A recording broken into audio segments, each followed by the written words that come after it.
غلامان احمد رضا ہیں، غلامان احمد رضا ہیں۔ نعرہ تکبیر، نعرہ رسالت۔ السلام علیکم ورحمۃ اللہ تعالی وبرکاتہ۔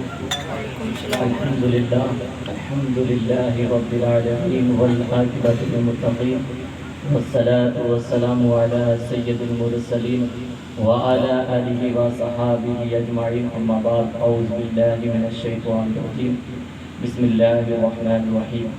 وما هو الا ذکر للعالمین، صدق اللہ العظیم وصدق رسوله النبی الکریم، ونحن علی ذلک لمن الشاہدین والشاکرین، والحمد للہ رب العالمین۔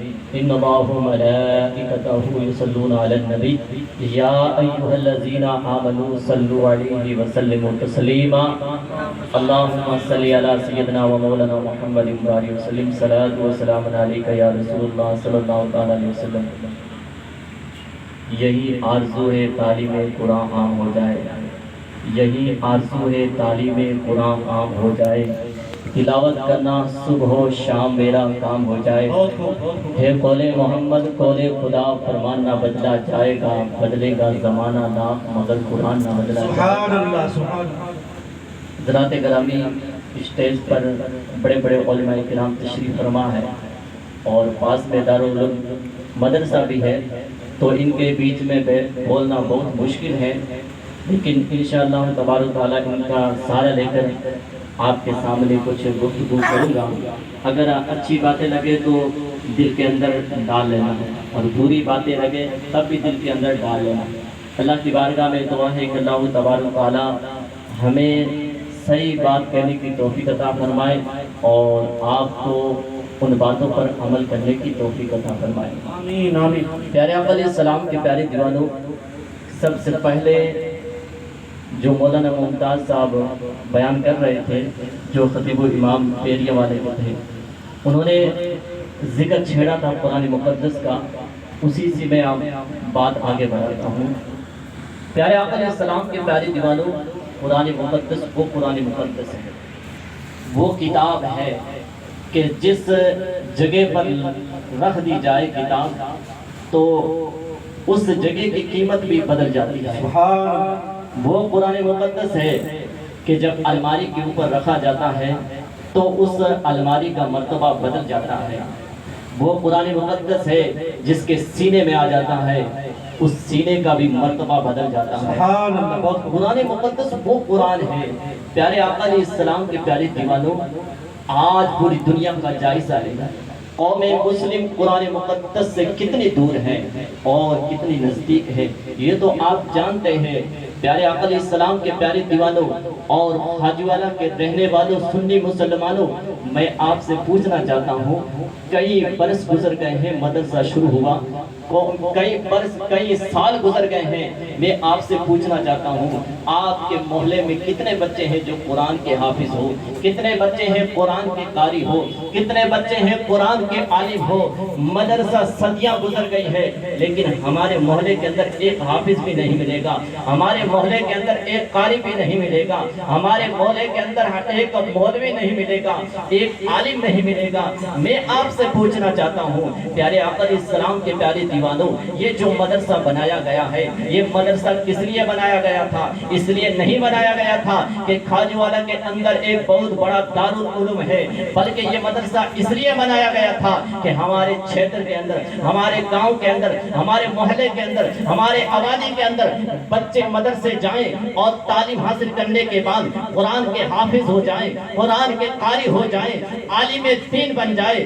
اللہ اکبر۔ پیارے آقا علیہ السلام کے پیارے دیوانوں، آج ہم اپنی غریبان کے اندر جھانک کر دیکھیں، ہم اپنے گھروں کے اندر جھانک کر دیکھیں، قرآن کے نزدیک ہم کتنے ہیں، قرآن سے دور ہم کتنے ہیں۔ پیارے آقا علیہ السلام کے پیارے دیوانوں، ایک شخص نے ایک حدیث پاک سنی تھی، جس کا معصوم بچہ مر جائے، جس کا معصوم اس دنیا سے چلا جائے، وہ کل قیامت کے دن شفاعت کرے گا اپنے ماں باپ کی، تو اس شخص کے دل کے اندر تمنا پیدا ہوئی کہ کاش اگر میرا بچہ ہوتا اور اس دنیا سے چلا جاتا معصوم، اس نے دعا کرنی شروع کی، مولا میرا بچہ پیدا ہو، مولا میرا بیٹا ہو۔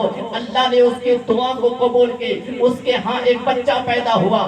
جیسے ہی بچہ پیدا ہوا اس شخص نے دعا کرنی شروع کی، مولا میرا یہ بیٹا مر جائے، مولا میرا بیٹا مر جائے۔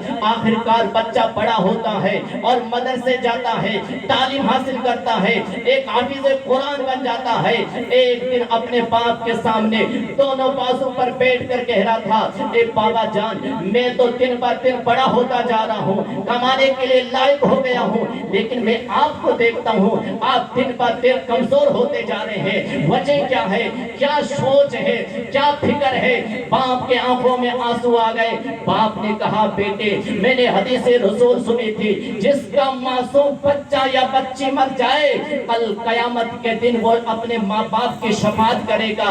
اور میرے ہاں بچہ نہیں ہوا تھا اور میں نے دعا کی تھی، اللہ نے میری دعا کو قبول فرما لی اور یہاں بچہ پیدا ہوا، لیکن میں اب مرنے کے لیے دعا کرنا ہوں، تو نہ مرا تو بڑا ہو گیا ہے۔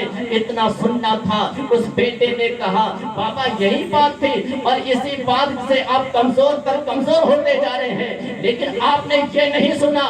میرے آقا فرماتے ہیں جس کا بچہ حافظ قرآن ہوگا وہ کل قیامت کے دن اپنے 7 پشتوں کو جنت میں لے کر نعرے تکبیر، نعرے رسالت، سبحان اللہ سبحان اللہ۔ صلی اللہ تعالیٰ علیہ وسلم کے پیارے دیوانوں، باپ اس بچے نے کہا، بابا آپ نے یہ نہیں سنا، کل میدان محشر کا دن ہوگا، جب میدان محشر میں سب ہوں گے، جس کا بچہ حافظ قرآن ہوگا ان کے ماں باپ کے سروں پر نورانی تاج پہنائے جائیں گے۔ اللہ اکبر۔ پیارے آقا علیہ السلام کے پیارے دیوانوں، ذرا سوچو، ذرا اپنے گریبان میں ہاتھ رکھ کر، دل پر ہاتھ رکھ کر سوچو، ہم قرآن مقدس سے کتنے دور ہوتے جا رہے ہیں۔ اپنے بچوں کو ہم بڑی بڑی ڈگریاں دلوا سکتے ہیں، اپنے بچوں کو ہم بڑے بڑے کاروبار تو کروا سکتے ہیں، لیکن وہ قرآن جو دنیا میں بھی کام آنے والا ہے، وہ قرآن جو آخرت میں بھی کام آنے والا ہے، اس قرآن سے ہم کتنے دور ہو گئے ہیں۔ پیارے آقا علیہ السلام کے پیارے دیوانوں، قرآن ہمیں تب یاد آتا ہے جب کسی کا انتقال ہو جائے، تب قرآن یاد آتا ہے، جب فاتحہ ہوتی ہے تب قرآن یاد آتا ہے، جب قل کی فاتحہ ہوتی ہے جب قرآن یاد آتا ہے، جب تحلم کی فاتحہ ہوتی ہے تب قرآن یاد آ جاتا ہے۔ مسلمانوں، قرآن وہ ہے، جب بچہ پیدا ہو تو قرآن یاد آنا چاہیے، جب زندگی گزر رہی ہو قرآن کے احکام پر گزرنی چاہیے، جب اس دنیا سے جائے قرآن سینے کے اندر ہو، اور جب بندہ اس دنیا سے جاتا ہے قرآن سینے میں لے کر جاتا ہے، فرشتے بھی اس کا استقبال کرتے ہوئے نظر آتے ہیں۔ سبحان اللہ۔ پیارے آقا علیہ السلام کے پیارے دیوانوں، کسی نے کہا تھا، ایک پنڈت نے کہا تھا، دل کے پھپھولے جل اٹھے، سینے کے داغ سے اس گھر کو آگ لگی ہے، گھر کے چراغ سے۔ مسلمانوں، میں آپ سے پوچھنا چاہتا ہوں، آپ بڑے بڑے ہیں، آپ کے کاروبار بھی بڑا ہے، آپ پیسوں والی پارٹی ہو، لیکن آج دنیا کے اندر دیکھیے، قرآن پر لوگ پابندی لگا رہے ہیں، نماز پر لوگ پابندی لگا رہے ہیں، مسجدوں پر لوگ پابندی لگا رہے ہیں، اذان پر لوگ پابندی لگا رہے ہیں۔ آج مسلمان آرام سے سو رہا ہے، قرآن کو چھوڑ کر غیروں کے طریقے پر جا رہا ہے، قرآن کے طریقے کو چھوڑ کر غیروں کے طریقوں کو اپنا رہا ہے۔ میں مسلمانوں پوچھنا چاہتا ہوں، یہ قرآن کس لیے ہے؟ یہ قرآن کون پڑھے گا؟ کیا ایک مولوی پڑھے گا؟ کیا ایک حافظ پڑھے گا؟ کیا انتقال ہو جائے وہاں پڑھا جائے گا؟ نہیں، قرآن وہ ہے گھر کے اندر قرآن کی تلاوت ہو۔ کیا آپ کو پتہ نہیں ہے؟ آپ تاریخ مطالعہ کریں، مسلمانوں کی تاریخ کیا تھی؟ پیارے آقا علیہ السلام کے پیارے دیوانوں، وہ کیسا زمانہ تھا، وہ کیسا دور تھا کہ لوگ گزرا کرتے تھے مسلمانوں کے گاؤں سے، مسلمانوں کی گلیوں سے گزرا کرتے تھے، صبح کے وقت فجر کی نماز کے وقت قرآن کی تلاوت آیا کرتے تھے۔ آج ہمارے گھروں میں دیکھا جائے، ہمارے محلوں میں دیکھا جائے، ہمارے گاؤں کے اندر دیکھا جائے، حج والا کی گلی کے اندر دیکھا جائے، قرآن کی تلاوت تلاوت کی آواز آنی چاہیے تھے، لیکن خواجہ کے گلے کے اندر کانوں کی آواز آ رہی ہے۔ آج موبائل ہمارے کانوں تک پہنچ چکا ہے۔ پہلے تو ہم ٹیپ اور ریڈیو پر گانے سنتے تھے، لیکن آج جیسے ہی نیند سے بیدار ہوئے موبائل شروع کیا، گانے کی آواز آ رہی ہے۔ پیارے آقا علیہ السلام کے پیارے دیوانوں، آج ہم اپنے بچوں کو اگر اچھی تربیت نہیں دیں گے، آج ہم اپنے بچوں کو قرآن کی تلاوت نہیں سکھائیں گے، قرآن نہیں سکھائیں گے، تو ایک دن ہمیں اس دنیا کو چھوڑ کر جانا ہے، اور جب چلے جائیں گے تو ہماری قبر پر فاتحہ کون پڑھے گا؟ اگر ہم نے اپنے بچوں کو فاتحہ نہ سکھایا تو ہماری قبر پر کوئی فاتحہ پڑھنے والا نہیں ہوگا۔ آج ہم کہہ دیتے ہیں نہیں ہم مدرسے کے بچوں کو بلا لیں گے، پیسے دے کے قرآن کی تلاوت کروا لیں گے۔ نہیں پیارے آقا علیہ السلام کے پیارے دیوانوں، یہ فرض کس کا ہے کہ باپ کا جنازہ پڑھائے؟ بیٹے کا فرض ہے باپ کا جنازہ پڑھائے۔ اگر بیٹا پڑھا لکھا نہیں ہوگا تو ہمارا جنازہ کون پڑھائے گا؟ پیارے آقا علیہ السلام کے پیارے دیوانوں، دنیا قرآن پر پابندی لگا رہی ہے۔ آج مسلمان عیش کر رہا ہے، مسلمان آرام سے سو رہا ہے، مسلمانوں نے یہ سمجھ لیا ہم نے جلسہ کر دیا ہم کامیاب ہو گئے، ہمارا پروگرام ہو گیا ہم کامیاب ہو گئے، بڑے علامہ کو بلا لیا ہم کامیاب ہو گئے۔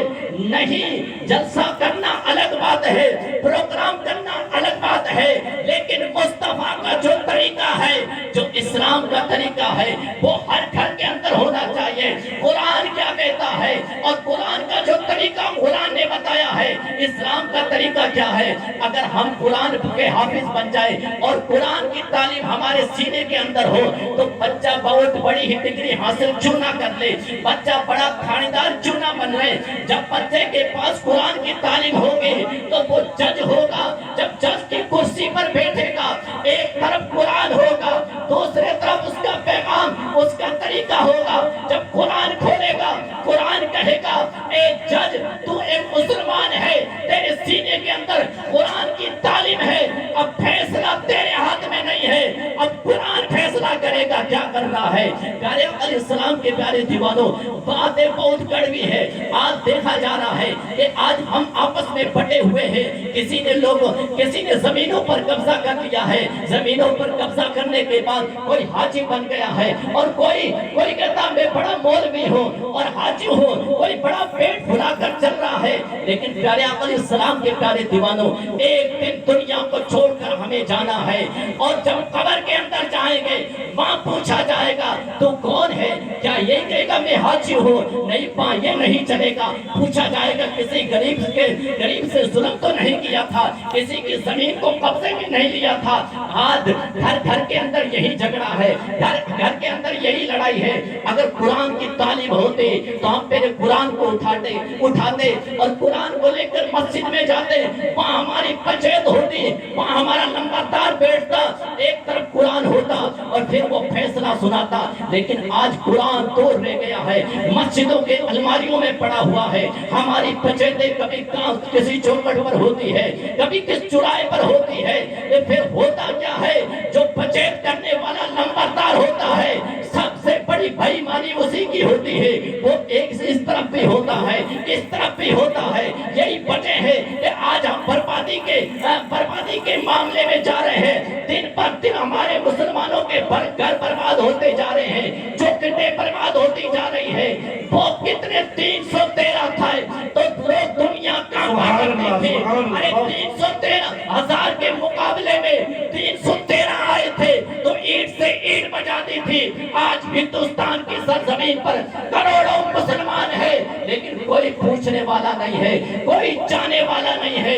پیارے آقا علیہ السلام کے پیارے دیوانوں، آج کوئی نیتا بن جائے کہتا ہاں میں نیتا ہوں، لیکن صرف 2 سال یا 5 سال تک ہوتا ہے، کوئی 10 سال تک ہوتا ہے، اس کے بعد کوئی پوچھنے والا نہیں ہے۔ اس لیے پیارے آقا علیہ السلام کے پیارے دیوانوں، قرآن مقدس وہ کتاب ہے، قرآن وہ کتاب ہے۔ حضرت عیسیٰ علیہ السلام کا ایک قبرستان سے گزر ہوا، راستے سے گزر رہے تھے، دیکھتے کیا ہے کہ کے قبر کے اندر عذاب ہو رہا ہے، عذاب ہو رہا ہے، آگ چل رہی ہے۔ حضرت عیسیٰ علیہ السلام گزر جاتے ہیں، کئی دن کے بعد جب واپس اسی راستے سے گزرتے ہیں، دیکھتے کیا ہے کہ اسی قبر سے جنت کی خوشبو آ رہی ہے۔ اللہ کے نبی حضرت عیسیٰ علیہ السلام رب کی بارگاہ میں عریضہ پیش کرتے ہیں، مولا معاملہ کیا ہے، کیا وجہ ہے؟ آج سے کئی دن پہلے میں یہاں سے گزرا تھا تو اس قبر سے عذاب دیکھا تھا میں نے، لیکن آج تو جنت کا بغیچہ بن چکی ہے۔ غیب سے آواز آتی ہے، اے میرے پیغمبر عیسیٰ، یہ گناہگار تھا جس کی وجہ سے عذاب ہو رہا تھا، لیکن جب اس دنیا سے آیا تھا اپنی ماں اپنی بیوی کے پیٹ میں ایک چھوٹا سا بچہ چھوڑ کر آیا تھا، اور جب اس کا بچہ بڑا ہو گیا اس کی ماں نے اپنے بیٹے کو لیا اور مدرسے کے پاس چلے گئی اور کہا اے عالم دین اس کو اللہ کا نام سکھاؤ۔ عالم دین نے بیٹے سے اس لڑکے سے کہا بیٹے پڑھو بسم اللہ، اور بسم اللہ پڑھانے کے بعد کہا بیٹے ایک طرف بیٹھ کر بسم اللہ کو یاد کرو۔ اے میرے پیغمبر، میں اس کا بیٹا زمین پر بیٹھ کر مجھے بار بار رحمان اور رحیم کہا تھا تو میری رحمت کے جوش دریا میں جوش پیدا ہوا، جس کا بچہ زمین پر بیٹھ کر مجھے رحمان اور رحیم پکارے تو میری رحمت نے گوارا نہ کیا کہ اس کے باپ کو زمین کے اندر عذاب دوں۔ بسم اللہ وہ پڑھتا تھا، میں نے بسم اللہ کے صدقے اس کی بخشش فرما دی۔ سبحان اللہ، نعرہ تکبیر، نعرہ رسالت، علماء اہل سنت، بہت خوب سبحان اللہ۔ صرف بسم اللہ پڑھنے سے اگر اس کا بچہ قرآن کی آیت پڑھ لیتا، پوری سورت یاد کر لیتا، پھر قبر کے اندر سمجھو بلے بلے ہو جاتا۔ سبحان اللہ، سبحان بسم اللہ پڑھنے سے، بسم اللہ پڑھنے سے اس کی بخشش ہو گئی۔ مسلمانوں میں آپ سے پوچھتا ہوں، بڑے آپ حاجی لوگ ہو اور آپ نے مدرسوں میں چندہ بھی دیا ہوگا، کبھی مسجدوں میں جا کے نماز بھی پڑھی ہوگی، کبھی عیدگاہ میں بھی گئے ہوگے، لیکن کبھی یہ بھی کہا ہوگا کہ ہم مسلمان ہیں، نبی کے چاہنے والے ہیں، پیارے آقا علیہ السلام کے پیارے دیوانوں، مسلمان ہو اور نبی کا چاہنے والا ہو، وہ دنیا کے اندر ظلم کرے یہ نہیں ہو سکتا ہے۔ مسلمان وہ قوم مسلم ہے، نبی کا چاہنے والا وہ ہے، نبی کا سچا عاشق وہ ہے۔ ارے عاشق رسول ہم دعویٰ کرتے ہیں، ہم عاشق رسول ہیں، نبی کے چاہنے والے ہیں، اور نبی کا عشق ہو سینے کے اندر وہ بندہ لوگوں پر ظلم کرے، نبی کا عشق ہو سینے کے اندر وہ بندہ دل کے اندر کینہ رکھے، نبی کا عشق ہو دل کے اندر وہ بندہ لوگوں سے حسد کرے، نبی کا عشق ہو سینے کے اندر وہ بندہ اپنے باپ کو گھر سے نکالے، نبی کا عشق ہو سینے کے اندر وہ اپنی ماں سے لڑے نہیں۔ جب نبی کا عشق سینے کے اندر آتا ہے تو سب کچھ اپنے نبی کی جان پر قربان کر دیتا ہے۔ حضرت بلال نے کا واقعہ نہیں سنا، وہ بلال ہے ایک کافر مشرک کے غلام ہے، جب نبی کے ہو جاتے ہیں نبی کا کلمہ پڑھ لیتے ہیں، جب اس کو پتا چلا میرے غلام نے نبی کو دل دے دیا ہے، مسلمانوں کے رسول کو دل دے دیا ہے، تو اس نے حضرت بلال کو تکلیف دینا شروع کر دے۔ نعرہ تکبیر، نعرہ رسالت، بلبلے باغ مدینہ، بلبلے باغ مدینہ، نعرہ تکبیر، نعرہ رسالت۔ آخری بات، الصلاۃ والسلام علیکہ یا رسول اللہ صلی اللہ تعالیٰ علیہ وسلم۔ حضرت بلال جس کے غلام تھے، اس سیٹ نے سنا کہ حضرت بلال تو نبی کو دل دے دیا ہے، اس نے تکلیف دینا شروع کر دیا۔ کیا تکلیف دی اس نے؟ حضرت بلال کو لڑکوں سے گھسیٹا گیا، لڑکوں کو کہا بلال کو گھسیٹو، زمین پر تپتی ہوئی ریت پر گھسیٹا جا رہا تھا بلال کو، اور گرم گرم انگارے حضرت بلال کے جسم پر ڈالے جا رہے تھے، اور کہتے تھے بلال چھوڑ دے نبی کا دامن۔ حضرت بلال نے کہا بکے نہ تھے، کوئی پوچھنا نہ تھا۔ اللہ اکبر۔ حضرت بلال نے کہا یہ تو ایک بلال کی جان ہے، ہزاروں جانیں ہوتی بھی قربان کر دیتے۔ حضرت بلال کو کتنی تکلیف دی انہوں نے، انگاروں پر لٹایا گیا، گرم گرم لیپ پر لٹایا گیا اور رسی ڈال کر اسے گھسیٹا گیا، لیکن حضرت بلال نے نبی کا دامن نہیں چھوڑا۔ حضرت بلال کے زبان پہ یہی لفظ ہوتا تھا، قل هو اللہ احد، اللہ ایک ہے۔ پیارے آقا علیہ السلام کے پیارے دیوانوں، ہم پیسوں کے لالچ کے اندر، دو پیسوں کے لالچ کے اندر ہم نے اپنے نبی کے طریقے کو چھوڑ دیا ہے، دو پیسوں کے اندر عشق مصطفیٰ کرنا چھوڑ دیا ہے، اور جب نبی کا عشق دل کے اندر آتا ہے، پھر جب دنیا نے دیکھا تھا 2020 کے اندر ہمارے ملک کے اندر، جب دنیا نے دیکھا ایک آدمی دنیا میں رہ کر ایسی محبت کی، جب اس کا جنازہ اٹھا تھا، کروڑوں لوگ نظر آئے تھے جنازوں کے اندر، لیکن لوگ نظر آ رہے تھے دنیا کے اندر، لیکن فرشتے پتہ نہیں کتنے تھے، وہ شخص کون تھا؟ اس کی ذات علامہ خادم حسین رضوی تھی۔ انہوں نے یہی پیغام دیا تھا، مسلمانوں سب کچھ قربان کر دو، نبی کی محبت میں اپنا مال چاہے تو جانے دے، اولاد چاہے تو جانے دے، لیکن نبی کی ذات پر کوئی انگلی اٹھائے تو اینٹ سے اینٹ ملا دینا، یہ محبت نہیں ہے۔ اسلام کہتا ہے محبت کرو، محبت کرو، اسلام درس بھی محبت کا دیتا ہے، لیکن اسلام یہ بھی کہتا ہے کہ جب لوگ حد سے پار ہو جائیں، ایک ہاتھ میں قرآن ہو، دوسرے ہاتھ میں تلوار ہونی چاہیے، ایک ہاتھ میں قرآن ہو، دوسرے ہاتھ میں تلوار ہو۔ یہ کس کا پیغام ہے؟ یہ میرے نبی کا پیغام ہے، اور اس نبی کے پیغام کو مضبوطی سے تھام لو۔ میں کہتا ہوں، دعوے سے کہتا ہوں، دنیا ہمارا کچھ نہیں بگاڑ سکتی ہے۔ آج غلط جو تہمتیں لگائی جا رہی ہے اسلام پر، لیکن ہم نے اسلام کو چھوڑ دیا ہے، ہم نے اسلام کے طریقے کو چھوڑ دیا ہے، ہم نے جو اسلام نے جو ہمیں دی تھی، جو بونڈری اسلام نے بنائی تھی، اس بونڈری سے آج ہم پار ہو چکے ہیں۔ مسلمانوں، اگر آج بھی ہم نہ جاگے، اپنی آنکھوں کو آج بھی نہیں ہم کھولے، تو ہماری پیچھے جو پیڑھی آنے والی ہے وہ ہمیں گالیاں دے گی۔ اگر آج ہم نے سستیاں چھوڑ دی، آج ہم نے اینک کو اتار لیا، آنکھیں کھول دی، اور جو مصطفیٰ کا طریقہ تھا اسے محبت سے مضبوطی سے تھام لیا، تو پھر دنیا دیکھے گی وہی اذانیں مسجدوں میں گھسے گی، وہی قرآن کی تلاوت ہو گئی، پھر یہی لوگ کہیں گے ہٹ جاؤ یہ مسلمان آ رہا ہے، ہٹ جاؤ مسلمان آ رہا ہے۔ مسلمان ایسا ویسا مسلمان نہیں تھا، مسلمان کے اندر پاور تھا، 100 پاور امریکہ بھی کانپا کرتا تھا۔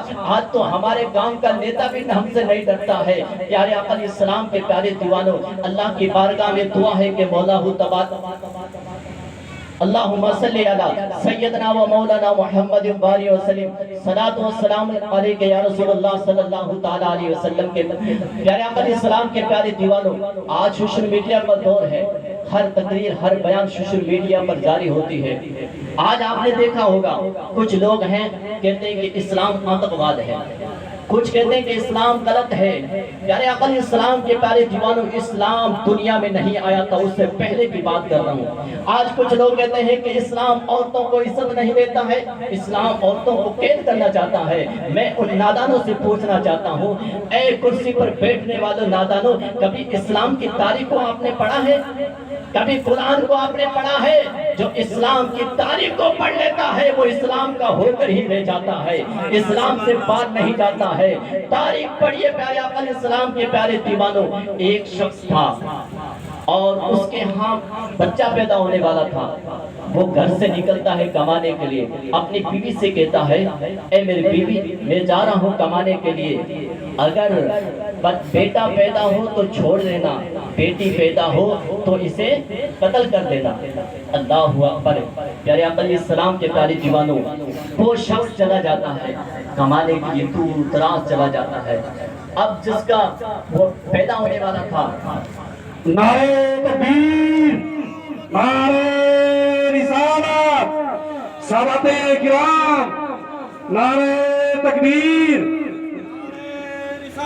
یا رسول اللہ زندہ باد۔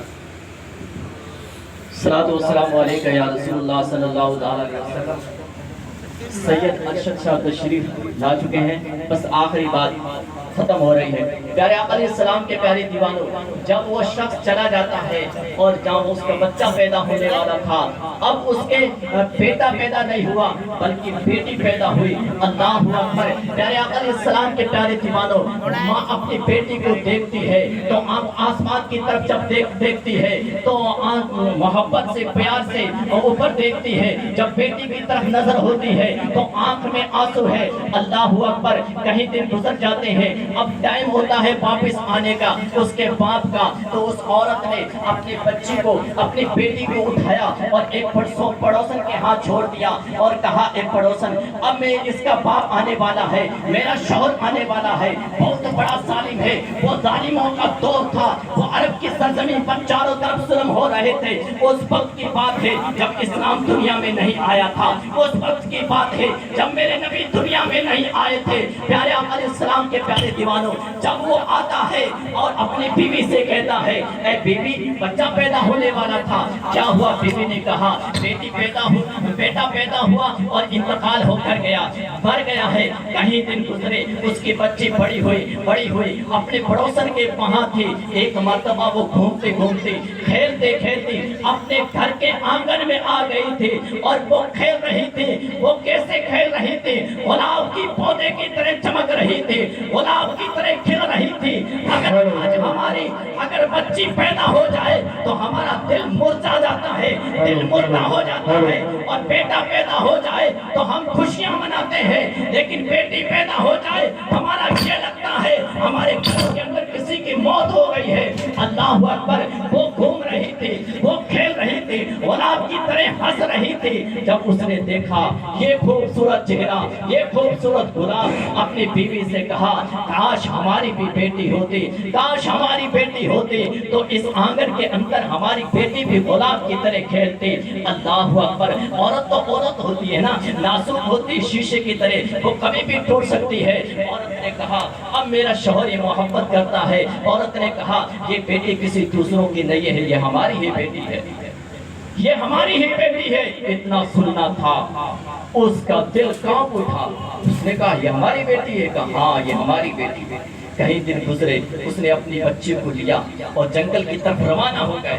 اس نے کہا لوگ تانا دیں گے کہ اس گھر کے اندر بچی ہے، لوگ تانا دیں گے اس گھر کے اندر بچی ہے. اللہ اکبر. اپنی بیٹی کو لیا اور جنگل کی طرف چلے گئے اور کھڈا کھودا.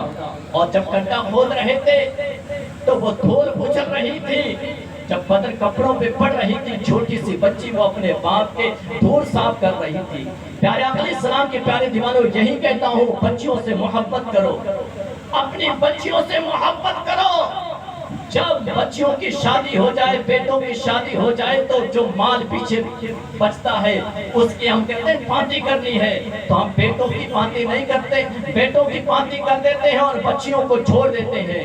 پیارے آقا علیہ السلام کے پیارے دیوانوں، بیٹا تمہیں دھکا مار کے گھر سے نکال سکتا ہے لیکن بیٹی گھر سے نہیں نکال سکتی ہے. اس بیٹی کا ساتھ میں مال کچھ بیٹی کو بھی دو. اللہ اکبر. اس ظالم باپ نے اس اپنی بچی کو زندہ زمین کے اندر دفنا دیا، زندہ زمین کے اندر گاڑ دیا. یہ کب کی بات ہے؟ اسلام سے پہلے کی بات ہے. اور جب میرے نبی نے قدم رکھا ہے، میرے نبی نے کہا دنیا والوں یہ بچیاں دفنانے کے لیے نہیں آئی ہے، یہ مارنے کے لیے نہیں آئی ہے، بلکہ یہ بچیاں رحمت بن کر دنیا میں تشریف لائی ہے. اس لیے میں کہتا ہوں اسلام کو مضبوطی سے تھام لو.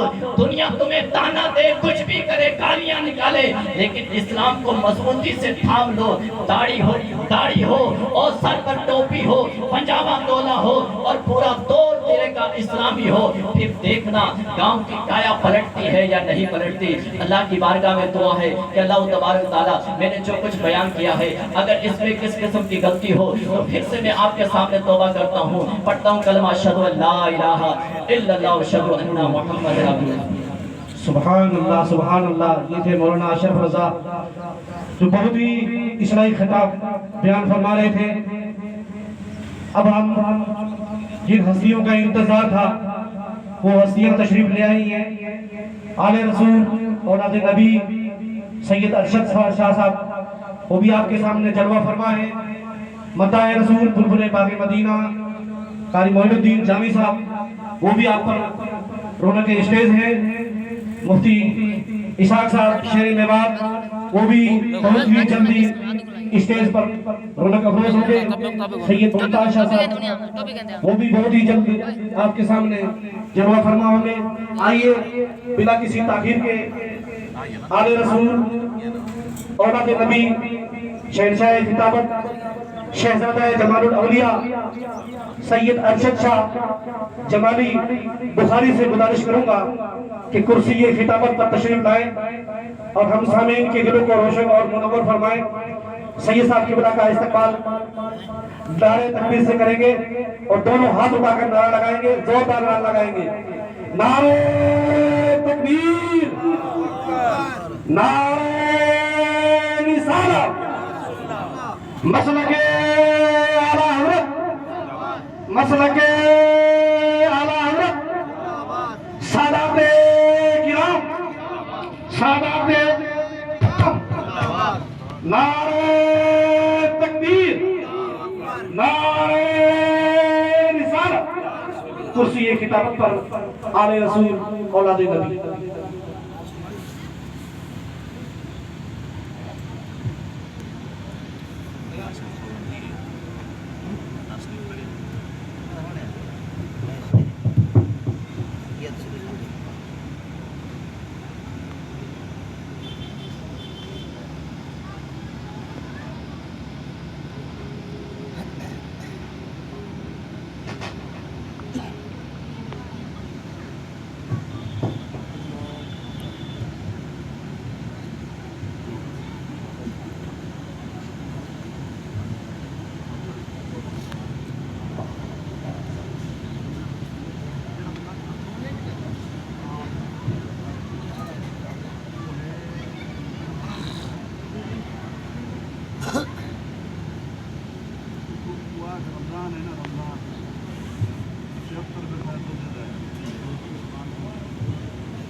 الحمدللہ رب العالمین والعاقبۃ للمتقین والصلاة والسلام علی سید المرسلین وعلی آلہ الطیبین المطہرین. اما بعد فاعوذ باللہ من الشیطان الرجیم.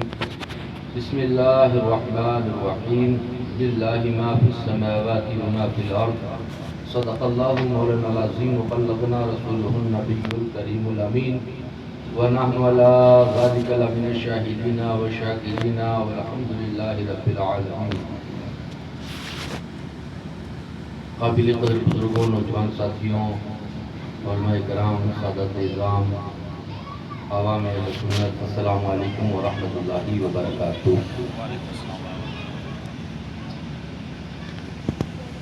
آئیے ہم اور آپ سب سے پہلے آقا نامدار, مدینے کے تاجدار, دونوں عالم کے مالک و مختار, حبیب پروردگار, مصطفیٰ جان رحمت, شمع بزم ہدایت, لمبے لمبے ہاتھوں سے بھیک دینے والے آقا و مولا و ملجا و ماوا, حضور احمد مجتبی محمد مصطفیٰ صلی اللہ تعالی علیہ وسلم کی بارگاہ بیخت پناہ میں جھوم جھوم کر عقیدت و محبت کے ساتھ درود اور صلاۃ و سلام کی ڈالیاں نچھاور کریں. بڑی بلند آواز سے اللہم صلی علی سیدنا و شفیعنا مولانا محمد علیہ السلام یا رسول اللہ. نبی اور آل نبی پر ایک مرتبہ اور خراج عقیدت پیش کرے. اللہم صلی علی سیدنا و شفیعنا مولانا محمد صلی اللہ علیہ وسلم صلی اللہ تعالی علیہ وسلم. بے پروائی بیگ سجن دی جتھے کسی دی پیش نہ جاوے, انہیں تاجاں والے در در رولے, منگتیاں تخت بٹھاوے, کسی نو سجنوں دھرا ملدا کوئی کعبے تو خالی آوے. فرش گل پہ آشیانہ کب تیری جاگیر تھا, بس غنیمت جان جتنا کہ گزارا ہو گیا. قابل قدر بزرگوں, نوجوان ساتھیوں, مفتی صاحب قبلہ تشریف لا چکے ہیں. نعرے تکبیر, نعرے رسالت, علماء اہل سنت, مناظر اہل سنت, شیر میوات, فاتح میوہ، نعرہ تکبیر، نعرہ رسالت۔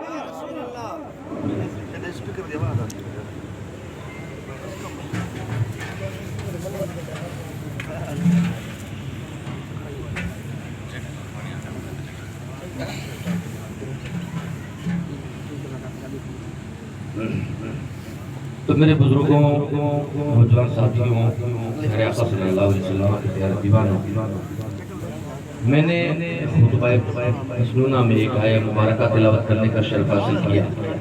مفتی صاحب کی تشریف لے آئے، مکمل مدلل اور ہمیں جو پورا بیان ان کا سماعت فرمانا ہے۔ کچھ دیر کے لیے میں حاضر آیا، اللہ پاک میری حاضری کو قبول فرمائے۔ میں نے جو آیہ تلاوت کی ہے، رب فرماتا ہے للہ ما فی السماوات و ما فی الارض، یہ زمین آسمان یہاں جو کچھ ہے وہ تمہارے رب کا ہے، ہمارا کچھ نہیں۔ تو ہمیں جو کچھ ملا ہے، ہم کسی بھی چیز کے، چاہے وہ ہماری اولاد ہو، چاہے وہ ہمارا مال ہو، چاہے مکان ہو، چاہے کھیت و کھلیان ہو، چاہے ہماری جان ہو، ہم کسی بھی چیز کے مالک نہیں ہیں، بلکہ ہمیں یہ تمام چیزیں جو ہے عطا کی گئی ہے تو ایک امانتاً عطا کی گئی ہے۔ امانت کے طور پر جو ہے ہمیں رب نے زندگی بھی عطا کی، اولاد بھی عطا کی، اور ہمیں جو ہے دنیا کی نہ جانے کون کون سی نعمتیں ہمیں رب نے عطا کی۔ یہ تمام کی تمام چیز جو ہے، نعرہ تکبیر، نعرہ رسالت، مسلک اعلیٰ حضرت خلیفہ حضور قائد ملت، خلیفہ حضور قائد ملت، سادات کرام، نعرہ تکبیر، نعرہ رسالت۔ ایک مرتبہ درود پاک پڑھے، اللہم صلی علی سیدنا و مولانا محمد و علی وسلم صلی اللہ علیہ وسلم۔ تو میں عرض یہ کر رہا تھا کہ تمام چیزیں جو ہے وہ ہمیں امانتاً عطا کی گئی، امانتیں ہیں سب پروردگار عالم کی۔ پھر ہم ان چیزوں کے جو ہے آج مالکانہ، جو مالک ہوتا ہے، جو کسی چیز کا مالک و مختار ہوتا ہے، اس سے کوئی حساب نہیں لیا جاتا، اور ہم سے رب حساب لے گا۔ تم نے کمایا کہاں تھا، لگایا کہاں تھا، ہم سے اللہ نے حساب لینا ہے۔ تو ہمیں پتا ہے کہ ہمیں جو چیزیں عطا کی ہے وہ ساری کی ساری جو ہے اللہ کی امانت ہے۔ تو اگر ہم نے اس کو امانت نہ سمجھ کر، مالک بن کر اگر اس کا صحیح استعمال نہ کیا، تو یوں سمجھو کہ یہ پھر ہم نے امانت میں بہت بڑی خیانت کی ہے۔ اگر مثلا کسی کو کوئی امانت سونپ دے کہ میری یہ گاڑی ہے، یہ آپ اپنے پاس رکھنا، اور اس سے میں آپ کو اجازت دیتا ہوں کہ آپ فلاں دکان تک جا کر آ جانا، اب وہ اگر اس دکان سے آگے جا کر گاڑی کو پوری کو جو ہے توڑ ڈالے، تو یہ اس کی امانت میں اس نے خیانت کی ہے، نہ کہ اس کی امانت کو صحیح رکھ کر اس نے اسے صحیح طریقے سے واپس کی ہے۔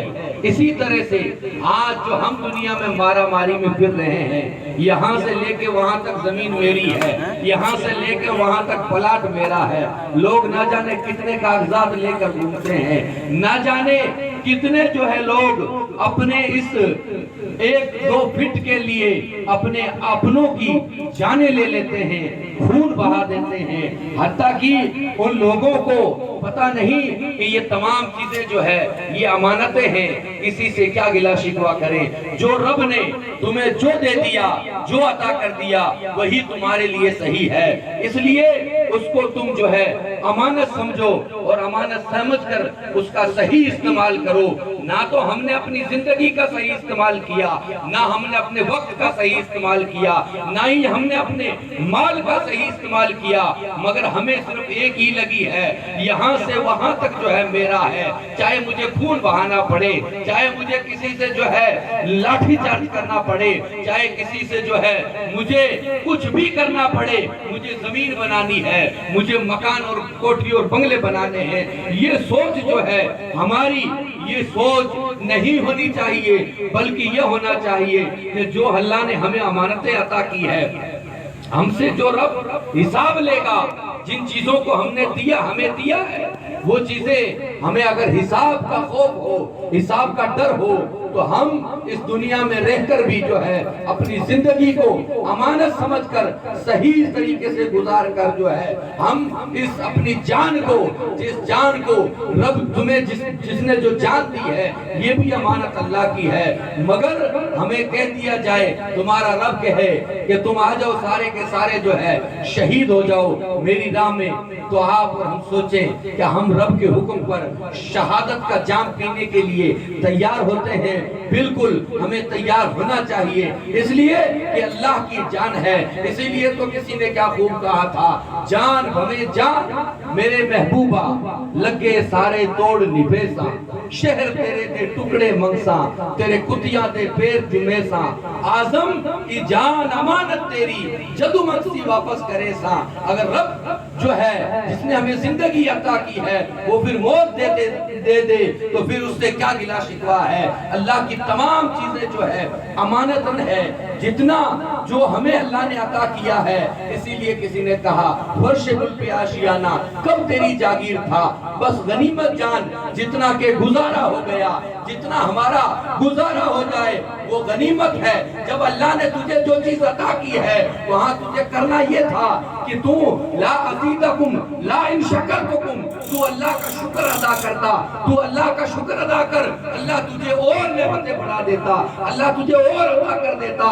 مگر تو نے شکر کے بجائے غرور کیا، تو نے شکر کے بجائے تکبر کیا، تو نے شکر کے بجائے حرص کو اپنے دل میں جگہ دی، اور تو نے شکر کے بجائے تو اکڑنے لگا کہ جو کچھ ہے یہ تو میرا ہے، زمین بھی میری ہے، اور جو کچھ مجھے دیا گیا ہے یہ میرا ہے، حقیقتاً تیرا نہیں ہے. اس لیے کہ اللہ تبارک و تعالیٰ نے تمہیں جو امانتیں عطا کی ہے، پھر ہمارے کسی عزیز کے دنیا سے چلے جانے کے بعد ہمیں یہ گلہ شکوہ رہتا ہے، ہمیں بہت بڑا دکھ ہوتا ہے، ہمیں جو ہے یہ گلہ شکوہ رہتا ہے. اللہ پاک نے ایسے ایسے جملے سننے کو ملتے ہیں، لوگ نہ جانے کیا کیا کہہ دیتے ہیں کہ اللہ پاک کو کیا اس کی ہی جان لینی تھی معاذ اللہ، کیا اللہ پاک کو جو ہے اسی کے گھر میں جو ہے یہ اس کو جو ہے موت کے گھاٹ اتارنا تھا. نہیں نہیں میرے پیارو، تمہارا رب قادر و قیوم ہے، اس کی ذات پر کسی طرح کا تمہارا اعتراض یہ تمہیں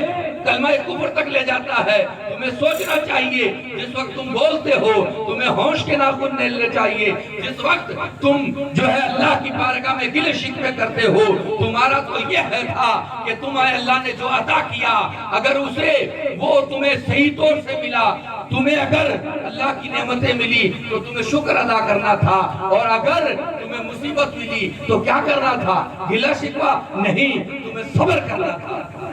کیا کرنا تھا؟ صبر کرنا تھا. اور میں زیادہ وقت نہ لے کر اس موضوع کو اور زیادہ جو ہے اس کے اندر گہرائی میں نہ جا کر، مفتی صاحب قبلہ بیٹھے ہیں اور حضرت کا بیان ہمیں سننا ہے، اس لیے میں آج بہت کم وقت میں آپ کو بس ایک دو بات اور بتا کر اجازت چاہوں گا کہ آپ اور ہمیں جو کچھ اللہ نے عطا کیا ہے تمام کا تمام رب کا ہے، اور جب ریب لے لے تو ہمیں کوئی گلہ شکوہ نہیں، ہمیں صبر کر سے کام لینا چاہیے، کوئی تکبر کرنے کی ضرورت نہیں، کسی طرح کا غرور نہیں. اس لیے کہ تیرا کچھ ہے ہی نہیں، تو کس چیز پہ کرتا ہے، تو کس چیز پہ تکبر کرتا ہے. تکبر کو چھوڑے اور آپ ہم غور کریں کہ ایک مرتبہ حضرت عثمان غنی رضی اللہ تعالیٰ عنہ چھت پر کھڑے ہیں اور کڑاکے کی دھوپ ہے. اسی کڑاکے کی دھوپ میں ایک شخص سامنے سے جو ہے دوڑا چلا آ رہا ہے. صحابہ اکرام رضی اللہ تعالیٰ عنہ کا انداز دیکھے، حضرت عثمان غنی نے جیسے ہی دیکھا تو دل میں خیال آیا، لگتا ہے یہ آدمی لالچی ہے، کڑاکے کی دھوپ ہے، اس وقت لوگ جو ہے اپنے اونٹوں کو بٹھا لیا کرتے ہیں، یہ اونٹ کو دوڑے چلے آ رہا ہے، آخر یہ لالچی شخص ہوگا جس وجہ سے یہ دوڑ کر آ رہا ہے. جب دیکھا کہ وہ اونٹ دوڑا کر تو شخص آ رہا ہے، جب قریب آیا تو جیسے ہی نگاہ پڑی تو آپ کی نگاہ پڑتے ہی آپ نے سوچا یہ لالچی نہیں، یہ تو عمر ابن خطاب ہے. یہ تو عمر ابن خطاب ہے. پوچھا عمر کیا بات ہے جب تمام لوگ اپنے اونٹ بٹھا کر جو ہے آرام کر رہے ہیں, یہ گرمی اور جو ہے گرمی کا موسم, کڑاکے کی دھوپ کے اندر آپ دوڑے چلے آ رہے ہیں. حضرت عمر نے کہا کہ جو میں اونٹ لے کے جا رہا ہوں یہ عثمان میرا نہیں بلکہ یہ مسلمانوں کی امانت ہے. اگر یہ کہیں گم ہو جاتا تو کل قیامت کے دن میں جواب کیا دیتا, اس لیے میں اس کو لے جا کر اپنے وقت پر جو ہے مسلمانوں کی امانت کو ان کے حوالے کرنا چاہتا ہوں, ان کو سونپنا چاہتا ہوں. یہ جو ہے ان کی امانت ہے, اور جس حکومت پر میں فائز ہوں, جس حکومت پر میں بیٹھا ہوں, یہ حکومت بھی جو ہے میری نہیں بلکہ یہ بھی رب کی امانت ہے. اس لیے مجھے اللہ کو جواب دینا ہے. وہ امانت سمجھ کر جو ہے اپنے امانت سمجھ کر جس طرح سے امانت ادا کرنے کا ہوتا تھا اسی انداز سے ادا کرتے تھے.